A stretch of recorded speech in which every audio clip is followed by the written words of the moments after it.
Para po sa mga kababayan po natin, ang posisyon po ng Iglesia ni Cristo ay ito. Kung ano ang tama at kung ano ang nasa mga batas natin, yun sana ang dapat pairalin. Huwag po itong pilipitin para umayon sa nais ng sinuman. Hindi po sumasang-ayon ang Iglesia sa anumang hakbangin na hindi naaayon sa mga batas ng ating bansa. Sapagkat ang batas po ang salalayang nagpapanatili ng kaayusan sa ating bansa. Kapag ang batas ay binaliwala, ay nagbubunga ito ng kaguluhan, hidwaan at kawalang hustisya. Alam niyo po iyan. Sino mang Pilipino o mamamayan ng ating bansa na may ginawang paglabag sa ating mga batas, dito dapat litisin sa ating bansa.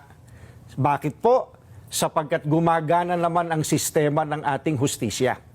Hindi po natin sinasabing wag litisin ang dating Pangulo sa mga iniaakusa laban sa kanya.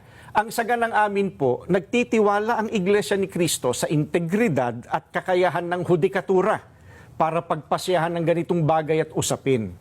Ang mga hukom natin ay may kakayahan po na gampanan ang kanilang tungkulin, na ipataw ang tamang hustisya at pairali ng katarungan sa lahat ng sandali.